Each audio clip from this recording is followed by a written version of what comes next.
Praise the Lord. കർത്താവിന്റെ അതിപരിശുദ്ധമായി നാം വാഴ്ത്തപ്പെടട്ടെ. ഈ നല്ല സമയത്തെ ഓർത്ത് ദൈവത്തെ സ്തുതിക്കുകയും വാഴ്ത്തുകയും ചെയ്യുന്നു. വിവിധ സ്ഥലങ്ങളിൽ രാജ്യങ്ങളുമായിരുന്ന ദൈവത്തിന്റെ വചനം കേൾക്കുന്ന എല്ലാ പ്രിയപ്പെട്ടവർക്കും കർത്താവായ യേശു ക്രിസ്തുവിന്റെ വലിയൊരു നാമത്തിൽ എൻ്റെ സ്നേഹവന്ദനം. അല്പസമയത്തെ ദൈവന ചിന്തയ്ക്കായി ഒരു ദൈവത്തിന് ഭാഗം വായിക്കുന്നു. റോമർക്കെതിരെ ലേഖനം 5-ാം അധ്യായം അതിന്റെ 1-ാമത്തെ വാക്യം. വിശ്വാസത്താൽ നീതീകരിക്കപ്പെട്ടിട്ട് നമ്മുടെ കർത്താവായ യേശു ക്രിസ്തു മൂലം നമുക്ക് ദൈവത്തോട് സമാധാനമുണ്ട്. ഹല്ലേലൂയ. ഇവിടെ നാം ചിന്തിക്കുന്ന വചനം എന്ന് പറയുന്നത് നീതീകരിക്കപ്പെടുക എന്നുള്ളതാണ്. ഹല്ലേലൂയ. നീതീകരണം എന്ന് പറയുന്നത് കർത്താവായ യേശു ക്രിസ്തുവിന്റെ വിശ്വാസത്താൽ നമുക്ക് ലഭിക്കുന്നതാണ്. മനുഷ്യൻ ഒരിക്കലും സ്വയമായി നീതീകരിക്കാൻ കഴിയില്ല എന്ന് ആ ഭാഗത്ത് തന്നെ നമുക്ക് മനസ്സിലാക്കാൻ കഴിയും. അപ്പൊ നീതീകരണം എന്ന് പറയുമ്പോൾ നീതിബോധമുള്ള ഒരനുഭവത്തിലേക്ക് വരിക എന്നുള്ളതാണ്. ഹല്ലേലൂയ. നീതിബോധമുള്ള അനുഭവത്തിലേക്ക് നമ്മെ തന്നെ നീതീകരിക്കപ്പെടുത്തിക്കൊണ്ട് നാം നീതീകരണത്തിന്റെ അനുഭവത്തിലൂടെ ക്രിസ്തുവിലുള്ള സമാധാനത്തോടെ ഈ ഭൂമി ജീവിക്കണമെന്ന് പരിശുദ്ധാത്മാവ് നമുക്ക് നൽകുന്ന അതിശക്തമായ ദൂതാണ്. ഹല്ലേലൂയ. അപ്പൊ നീതീകരിക്കപ്പെടുക അഥവാ ന്യായീകരിക്കപ്പെടുക എന്നുള്ളതാണ് രക്ഷയുടെ പ്രധാന ഭാഗങ്ങളിൽ ഒന്നാണ്. നാം നീതീകരിക്കപ്പെടണം എന്നുള്ളത്. മനുഷ്യൻ മുഴുവൻ അനീതിയിൽ കൊണ്ട് നിറയപ്പെട്ട അനീതിയുടെ അനുഭവത്തോടെ ജീവിക്കുമ്പോൾ അനീതിയിൽ നിന്നും മനുഷ്യന് മോചനം എന്ന് പറയുന്ന നീതീകരണമാണ്. അനീതി ചെയ്യുന്നവന് അനീതി ചെയ്യട്ടെ, അഴുക്കുള്ളവൻ അഴുക്കാടട്ടെ, വിശുദ്ധന് തന്നെ വിശുദ്ധീകരിക്കട്ടെ എന്നൊക്കെ നമ്മൾ തിരുവെഴുത്തിൽ വായിക്കുന്നുണ്ട്. അതുകൊണ്ട് എന്നെ കേൾക്കുന്ന സ്നേഹിത, നീതീകരണമില്ലാത്ത യാതൊരാൾക്കും ദൈവസനിൽ വരുവാൻ സാധ്യമല്ല. മനുഷ്യന്റെ സ്വന്തം സൽപ്രവർത്തികൾ കൊണ്ട് മനുഷ്യന്റെ കാമി പ്രവർത്തികൾ കൊണ്ടും സ്വയമായി നീതീകരിക്കുവാൻ കഴിയുകയില്ല എന്ന് വിശുദ്ധ വേദപുസ്തകം പറയുകയാണ്. അതുകൊണ്ടാണ് ശുദ്ധീകരണം കൂടാതെ ആർക്കും ദൈവത്തെ കാണുവാൻ കഴിയില്ല എന്ന് സാധ്യമല്ലെന്ന് എബ്രായ ലേഖനം 12:14 വായിക്കുന്നുണ്ട്. അവിടെ ഇങ്ങനെ എഴുതിയിരിക്കുന്നത്, എല്ലാവരോടും സമാധാനം ആചരിച്ച് ശുദ്ധീകരണം പ്രാപിപ്പാൻ ഉത്സാഹിക്കുക. ശുദ്ധീകരണം കൂടാതെ ആരും കർത്താവിനെ കാണുകയില്ല. അത് ദൈവം നമുക്ക് നൽകുന്ന രക്ഷയുടെ അതിപ്രധാന ഭാഗങ്ങളിൽ ഏറ്റവും ശ്രേഷ്ഠമാണ് നാം നീതീകരിക്കപ്പെടുക എന്ന് പറയുന്നത്. ഹല്ലേലൂയ. ഈ ലോകത്തിന്റെ പാപ ജീവിതത്തിൽ അകപ്പെട്ടും മനുഷ്യനുമായി തമ്മിലടിച്ചും കലഹിച്ചും ഈ ലോകത്തിന്റെ ഇഷ്ടങ്ങളിലൂടെ നിയമത്തെ വെല്ലുവിളിച്ച് ആരെയും അനുസരിക്കാതെ മറുതിരിച്ച് തന്റെ ഇഷ്ടപ്രകാരം ജീവിക്കുന്ന ഒരു വ്യക്തികൾക്കും ദൈവരാജ്യത്തിൽ ചെല്ലുവാൻ കഴിയില്ല. ഹല്ലേലൂയ. നമ്മുടെ ജീവിതം ശരിയല്ലെങ്കിൽ, നമ്മുടെ ജീവിതം ക്രമീകൃതമല്ലെങ്കിൽ ദൈവവുമായി നമുക്ക് യാതൊരു ബന്ധവുമില്ല. അതുകൊണ്ട് നീതീകരണം നമുക്ക് ആവശ്യമാണ്.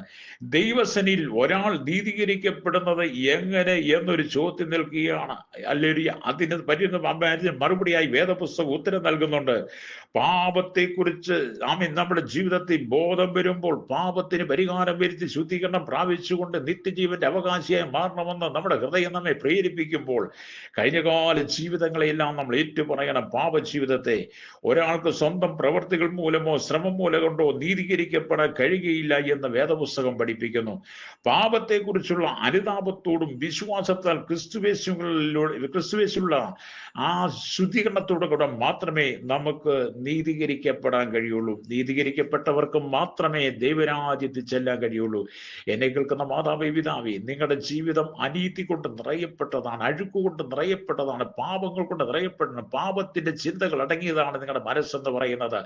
ഈ ലോകത്തിന്റെ മോഹങ്ങൾക്ക് അധീനമായി ജീവിച്ച് നിങ്ങൾ ദൈവത്തിന് അകന്ന് ജീവിക്കുന്ന വ്യക്തിയാണ്. നിങ്ങൾ സ്ത്രീ ആയിരുന്നാലും പുരുഷനായിരുന്നാലും യുവകന്മാരായിരുന്നാലും ഈ ലോകത്തിന്റെ പാപത്തിൽ വീണ് മനുഷ്യൻ ദൈവത്തിന് അകന്നു കഴിഞ്ഞപ്പോൾ ആ മനുഷ്യന് സ്വയം നീതീകരിക്കുവാൻ കഴിയാതെ വന്നു. നാം കൊടുക്കുന്ന നേർച്ച കാഴ്ചകൾ കൊണ്ടോ വഴിപാടുകൾ കൊണ്ടോ ദാനധർമ്മങ്ങൾ കൊണ്ടോ നമുക്കൊരിക്കലും നീതീകരിക്കപ്പെടാൻ കഴിയുകയില്ല എന്ന് തിരുവെഴുത്ത് നമ്മെ ഓർപ്പിക്കുകയാണ്. ഹല്ലേലൂയ. അതുകൊണ്ട് നിങ്ങൾ അനുതാപത്തോടെ നിങ്ങൾ ദൈവത്തിലേക്ക് കടന്നു നിങ്ങളുടെ പാപങ്ങളെ ഏറ്റുപറയുമ്പോൾ, ആരോട്? യേശു ക്രിസ്തുവിനോട് നിങ്ങളുടെ പാപങ്ങളെ ഏറ്റുപറയുമ്പോൾ യേശു നിന്റെ പാപത്തിന് പരിഹാരം നിന്നെ ശുദ്ധീകരിച്ച് നീതീകരണത്തിലേക്ക് കൊണ്ടുവരികയാണ്.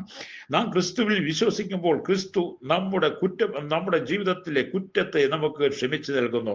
നമുക്ക് കുറ്റബോധവും ശിക്ഷയും നമ്മുടെ ഉള്ളിൽ നീക്കിക്കളയുകയാണ്. നമ്മുടെ കുറ്റബോധം നിർദോഷമായ ക്രിസ്തുവിന്മേൽ വെക്കുകയാണ്. ഹല്ലേലൂയ. അതുകൊണ്ട് പാപപരിഹാരം യേശു ക്രിസ്തുവിലൂടെ മാത്രമാണ്. ഹല്ലേലൂയ. അതുകൊണ്ട് എന്നെ കേൾക്കുന്ന പ്രിയ സ്നേഹിതരെ, ഹല്ലേലൂയ, അങ്ങനെ ക്രിസ്തു മൂലം നാം നീതീകരിക്കപ്പെട്ട് വിശ്വാസ ജീവിതത്തിൽ ഉറച്ചു നിന്നുകൊണ്ട് കർത്താവിന്റെ വരവിന് വേണ്ടി നിങ്ങൾ ഒരുക്കണം. ഇനി ലോകത്തിൽ നടക്കാൻ പോകുന്ന ഏറ്റവും വലിയ അത്ഭുതം എന്ന് പറയുന്നത് കർത്താവായ യേശു ക്രിസ്തുവിന്റെ മധ്യാകാശ വരവാണ്. ലോകമെമ്പാടും കാതോർത്തിരിക്കുന്നു യേശു ക്രിസ്തുവിന്റെ വരവിനായി. യേശു ക്രിസ്തുവിന്റെ വരവെങ്കിൽ നിങ്ങൾക്ക് സ്വർഗത്തിലേക്ക് എടുക്കപ്പെടാൻ എടുക്കപ്പെടണമെങ്കിൽ, യേശുവിനോട് കൂടെ എടുക്കപ്പെടണമെങ്കിൽ നിങ്ങളുടെ പാപത്തിന് പരിഹാരം വരുത്തി നിങ്ങൾ നീതീകരണം പ്രാപിക്കണം. ക്രിസ്തു ഫലത്തിൽ നമ്മെ ദൈവസനിൽ കൊണ്ടുപോകുന്നു. ദൈവത്തോട് അവൻ നിരപ്പ് പ്രാപിച്ചു. അങ്ങനെ ദൈവത്തോട് നിരപ്പ് പ്രാപിച്ച് നിങ്ങളുടെ ജീവിതത്തിൽ നിങ്ങൾക്ക് പാപവുമായി ബന്ധപ്പെടാൻ യാതൊരു വ്യവസ്ഥയുമില്ല. നീതീകരിക്കപ്പെട്ടവൻ എന്ത് ചെയ്യണം? നാം കർത്താവിനോട് ചേർന്ന് നിൽക്കണം. മനുഷ്യന്റെ നീതി പ്രവർത്തികളൊക്കെയും കറപുരണ്ട തുണി പോലെയെന്ന് യെശയ്യാ പ്രവാചകന്റെ പുസ്തകം 64 അല്ലേ 6 വാക്യത്തിൽ നമ്മൾ വായിക്കുന്നുണ്ട്. അതേ, മനുഷ്യന്റെ നീതി പ്രവർത്തികളൊക്കെ കറപുരണ്ട തുണി പോലെയാണ്. വേദപുസ്തകത്തിൽ നമുക്ക് നൽകുന്ന നീതീകരണം എന്ന് പറയുന്നത് ദൈവം നൽകുന്ന നീതീകരണമാണ്. മനുഷ്യന് നമ്മെ നീതീകരിക്കാൻ പറ്റത്തില്ല. ഇവിടെ നിയമങ്ങൾക്ക് നമ്മെ നീതീകരിക്കാൻ പറ്റത്തില്ല. ഇവിടെ കോടതിക്ക് നമ്മെ നീതീകരിക്കാൻ പറ്റത്തില്ല. മതങ്ങൾക്ക് നമ്മെ നീതീകരിക്കാൻ പറ്റത്തില്ല. നമ്മുടെ ജീവിതത്തിന്റെ സകല മാലിന്യങ്ങൾ നീക്കി നമ്മെ നീതീകരിക്കുന്നത് യേശു ക്രിസ്തു മാത്രമാണ്. അവൻ നീതിമാനായ ദൈവമാണ്. അവൻ നീതിയോടെ ന്യായം വിധിക്കുന്നവനാണ്. അതുകൊണ്ട് ഇന്ന് പകൽ നിങ്ങൾ ഈ ദൈവവചനം കേൾക്കുമ്പോൾ നിങ്ങളുടെ കഴിഞ്ഞകാല ജീവിതത്തിന്റെ സകല അകൃത്യങ്ങളെയും നിങ്ങൾ നീക്കിക്കളഞ്ഞിട്ട് നിങ്ങൾ ഇന്ന് പകൽ നീതീകരിക്കപ്പെടണം. ഹല്ലേലൂയ. നാം എല്ലാവരും ശുദ്ധീകരണമില്ലാത്തവരാണ്. ഹല്ലേലൂയ. നമ്മളെല്ലാവരും പാപത്തിലകപ്പെട്ടവരാണ്. അതുകൊണ്ട് നമ്മുടെ സ്വന്തം അമേലരിയ ജീവിതത്തിലൂടെ, ശുദ്ധീകരണത്തിലൂടെ നാം ദൈവരാജ്യത്തിൽ പ്രവേശിക്കാം എന്നുള്ള ചിന്തകൾ മാറ്റി വെച്ചിട്ട് നീതീകരിക്കുന്നവൻ യേശുക്രിസ്തു മാത്രം. അതുകൊണ്ടാണ് റോമാലേഖനത്തിൽ വായിച്ചത്, വിശ്വാസത്താൽ നീതീകരിക്കപ്പെട്ടിട്ട് നമുക്ക് ദൈവത്തോട് സമാധാനമുണ്ട്. അതെ, ഞാൻ നിങ്ങൾക്ക് വേണ്ടി പ്രാർത്ഥിക്കാൻ പോവുകയാണ്. നിങ്ങൾക്ക് ഈ ലോക ജീവിതം അമേലരി താൽക്കാലികമാണ്. ഇത് കഴിഞ്ഞ് നിങ്ങൾക്ക് നിത്യതയുണ്ട്. ആ നിത്യതയിൽ നിങ്ങൾക്ക് എത്തണമെങ്കിൽ നീതീകരണം പ്രാപിച്ചേ മതിയാവുള്ളൂ. പരിശുദ്ധ ഞങ്ങളുടെ നല്ല ദൈവമേ, സ്വർഗ്ഗ പിതാവേ, അനുഗ്രഹിക്കപ്പെട്ട നല്ല സമയത്തിനായി ജനത്തെ സ്തുതിക്കുന്നു. ദൈവസ്ഥനിൽ ഏൽപ്പിക്കുകയാണ്. പാപത്താൽ നിറയപ്പെട്ട നീതീകരണമില്ലാതെ പാപത്തിന്റെ ശാപത്തിന്റെ ബന്ധനത്തിൽ കടന്നു പോകുന്ന സകല ജനത്തിനും കർത്താവേ, ആ കാൽവരി ക്രൂശിലുള്ള നീതീകരണം കൊടുത്ത് കർത്താവിന്റെ വരവിനായി എല്ലാ ജനത്തെ ഒരുക്കണമേ. ഈ ലോകത്തിന്റെ മോഹചിന്താഗതിയിൽ അകപ്പെട്ട് അനേകം നിത്യനാശത്തിലേക്ക് നീങ്ങുമ്പോൾ അതിൽ നിന്ന് കർത്താവേ ജനത്തിന് മോചനം കൊടുക്കണമേ. അകൃത്യങ്ങളിൽ വിടിവിക്കപ്പെടണം, ശാപത്തിന് വിടിവിക്കണം, പാപത്തിന് വിടിവിക്കണമേ. സകലത്തിന് മോചനം കൊടുക്കണം കർത്താവേ. സകല മഹത്വം പങ്കെടുക്കണം യേശു കർത്താവിന്റെ വിലയേറിയ നാമത്തിൽ തന്നെ. ആമേൻ.